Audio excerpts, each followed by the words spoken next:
ॐ अखण्डमण्डलाकारं व्याप्तं येन चराचरं तत्पदं दर्शितं येन तस्मै श्रीगुरवे नमः। गुरुब्रह्मा गुरुविष्णु गुरुदेवो महेश्वर गुरुदेवो परं ब्रह्म तस्मै श्रीगुरवे नमः। वाञ्छाकल्पतरुभ्यश्च कृपासिन्धुभ्य एव च पतितानां पावनेभ्यो वैष्णवेभ्यो नमो नमः। अनन्तकोटि साधु गुरु वैष्णव गोसाईर चरणे दण्डवत प्रणाम जानाई। ओम नमो भगवते वासुदेवाय नमः। ओम नमो भगवते वासुदेवाय नमः। ओम नमो भगवते वासुदेवाय नमः। अनंत कोटि साधु गुरु वैष्णव एवं भक्तमंडली जे जेखान थेके आमार এই ভিডিওটা দেখেন তাদের প্রত্যেকের চরণের বড়দের চরণে আমার দণ্ডবত প্রণাম এবং ছোটদের আমি আমার ভালোবাসা জানাই। তো ভক্তবৃন্দ যত আছে যারা আমার ভিডিও দেখেন সমস্ত ভক্তবৃন্দের চরণে আমি আমার প্রণাম নিবেদন করে আমি কথায় প্রবেশ করছি।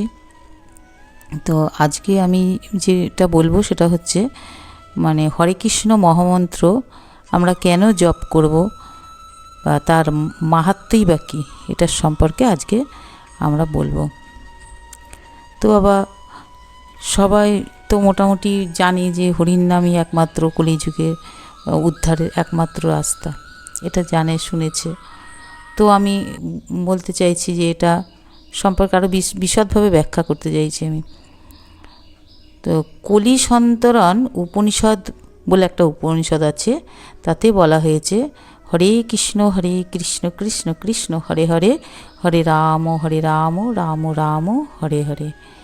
এই যে 16টা শব্দ আছে, এই 16 শব্দ বিশিষ্ট মহামন্ত্রটা হচ্ছে কি কলিযুগের কলুষতা বিনাশকারী।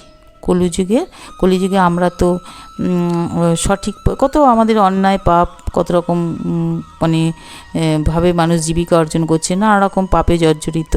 তো এই সমস্ত যে মানুষের কলুষতা, সেই কলুষতা একমাত্র উদ্ধার করতে পারে এই মহামন্ত্র। এই মহামন্ত্র ছাড়া কলিযুগের মহাপ্রভুও বলে গেছেন, গৌরাঙ্গ মহাপ্রভু বলে গেছেন যে এই নাম বিনা জীবের আর কোনো গতি নেই, আমরা কোনো কিছুতেই উদ্ধার পেতে পারি না একমাত্র নাম ছাড়া।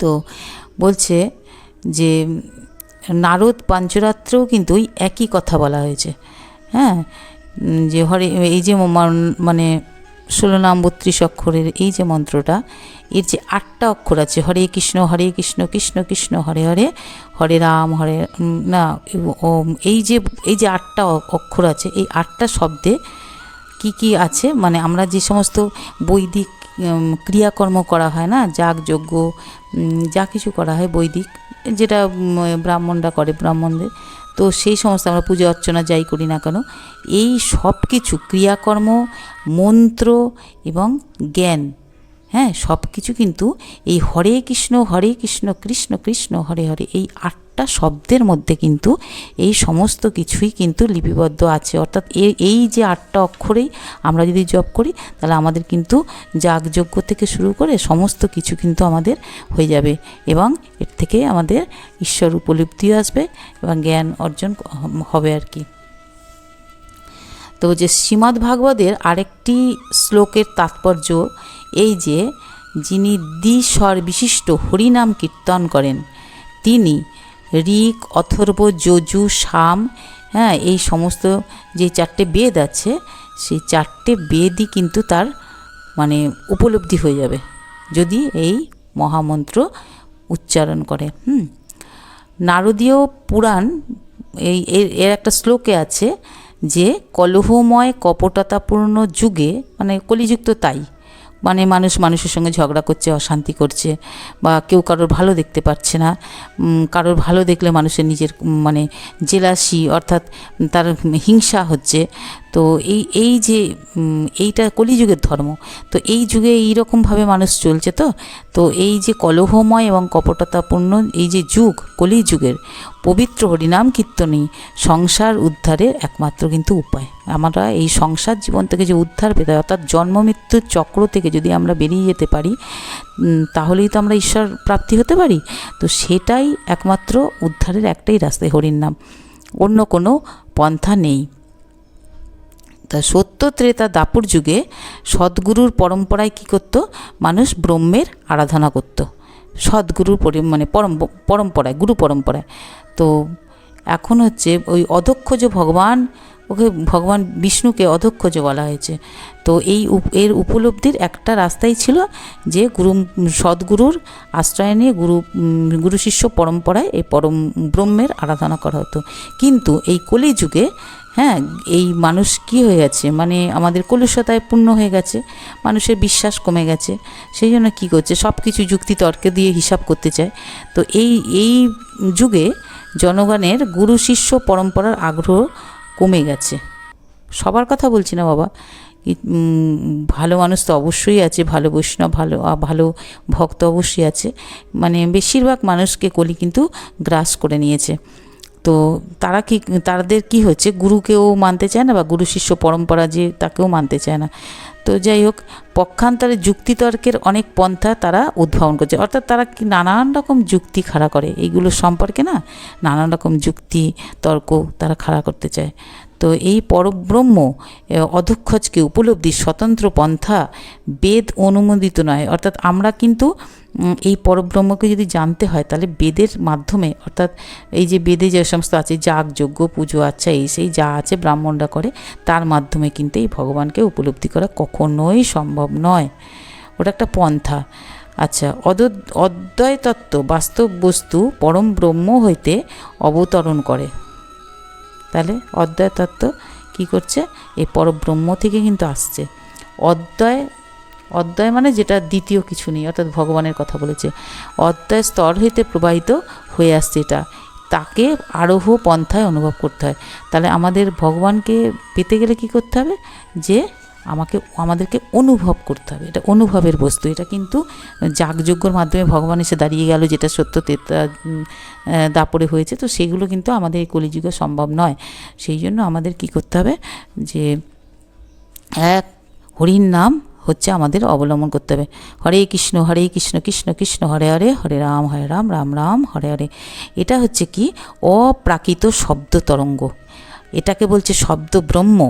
কেন না, এটা হচ্ছে গোলকের প্রেমধন। এই যে মহামন্ত্র হরির নাম কীর্তন, এটা কিন্তু গোলকে ছিল। গোলকে গোপীরা গোপনে বসে এই হরির নাম কীর্তন করতো। এই গোলক থেকে, গোলকধাম থেকে, মানে কৃষ্ণলোক থেকে এইটাকে নিয়ে আসা হয়েছে, মহাপ্রভু নিয়ে এসে এখানে বিলিয়েছে আর কি। তো তাই বলছি, এটা অধক্ষজ স্তর হইতে প্রবাহিত হয়ে আসছে। কৃষ্ণ আর কৃষ্ণ নাম, স্বয়ং কৃষ্ণ গোবিন্দ, আর এই যে তার নাম হরে কৃষ্ণ মহামন্ত্র, এই কৃষ্ণ নাম কিন্তু অভিন্ন। অর্থাৎ আমরা মানে এই যে 16 নাম 32 অক্ষরের এই মহামন্ত্র আমরা মন প্রাণ দিয়ে যদি আমরা জপ করতে পারি, তাহলে কিন্তু সেটা গোবিন্দর আরাধনা হবে এবং গোবিন্দর কাছে সেটা পৌঁছে যাবে। একই নাম আর নামই দুজনে কিন্তু এক, দুটোই কিন্তু এই শুদ্ধ। নাম কৃষ্ণ যেমন শুদ্ধ, তার নামও শুদ্ধ, পূর্ণ এবং মুক্ত। আচ্ছা, নীরস যুক্তিতর্ক পন্থার মাধ্যমে পবিত্র হরির নামের প্রাকৃত তত্ত্ব উপলব্ধির রাজ্যে প্রবেশ করা জড় পণ্ডিতদের পক্ষে সম্ভব নয়। অর্থাৎ যারা জড়বাদী, তারা কখনো এই নামের প্রকৃত অর্থ তারা কোনো দিনও উপলব্ধি করতে পারবে না। সুতরাং তাদের পক্ষে কখনো এই মানে ভগবানের রস আস্বাদন করা সম্ভব নয়। তারা যুক্তিতর্ক খাড়া করে সবসময় তার চুলচেরা বিচার করতে চায়, কিন্তু তার মাধ্যমে ভক্তি ছাড়া ভগবানকে পাওয়া কখনোই সম্ভব নয়। তাই বলছে শ্রদ্ধাবান এবং ঐকান্তিক নিষ্ঠার সহিত অমল হরির নাম কীর্তনই হচ্ছে মানে আসল বিষয়, মানে আসল পন্থা আর কি। এটা কিন্তু মহাপ্রভুও বলে গেছেন যে আত্ম উপলব্ধির একমাত্র উপায় হচ্ছে হরের নাম কীর্তন। এটা কিন্তু মহাপ্রভু বলে গেছেন। তিনি আরও বলেছেন, এই পবিত্র নাম হরির নাম কীর্তনের ফলে কখনো কখনো মানুষ ধৈর্যহীন হয়ে পড়ে নিত্য গীত ক্রন্দন হাস্য এগুলো করতে থাকে। মানে নামে এত মাতোয়ারা হয়ে যায়, নামের এত শক্তি।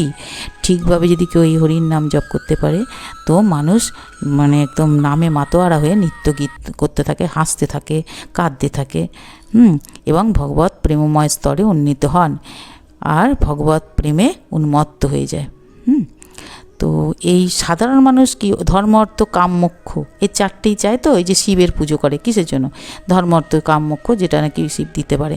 তো এইগুলো কিন্তু মানে এরগুলোর সব ঊর্ধ্বেও কিন্তু আরো কিছু আছে, যেটা বাড়িয়েই রয়েছে সবসময়। হ্যাঁ, যে প্রেম, এই আমাদেরকে ডাকছে, উনি লাভের সবচেয়ে সহজ এবং আমার উৎকৃষ্ট পন্থা হচ্ছে সদ্গুরুর দ্বারা নির্দেশিত পবিত্র মহামন্ত্রে কীর্তন করতে হবে। কীর্তন হচ্ছে একমাত্র পন্থা, এই কীর্তনের মাধ্যমে কিন্তু। তো অনলাইনে যে সমস্ত ভক্তবৃন্দ আমার ভিডিও দেখেন, তাদের কাছে অনুরোধ, লাইক শেয়ার কমেন্ট, এটা কোনো যুক্তি সাবস্ক্রাইব করে, যারা চ্যানেলটা সাবস্ক্রাইব করেনি তারা সাবস্ক্রাইব, আমরা আমাদের পাশে এইসব এটাই আমার বলা, তবেই আমি ব্যাখ্যা সহযোগিতা চ্যানেলটাকে এগিয়ে যেতে পারবো। মানে ভগবান আরো প্রেমের যে চুলচেরা ব্যাখ্যা, এগুলোর মধ্যে না মানে আমার সবাই মিলে আমাদের কিন্তু মধ্যে এক উৎসাহ পাবো, পন্থা অবলম্বন করে আমি কিছুদিন এই নামের দ্বারা ভগবানের জন্য ভগবত ধামে আমরা যাতে ফেরত যেতে পারি, লাইক শেয়ার সেই চেষ্টাই করতে হবে। কারণ ভগবান তো আমাদের পরম পিতা, পরম গুরু, সব কিছু। তা উনি সবসময় কিন্তু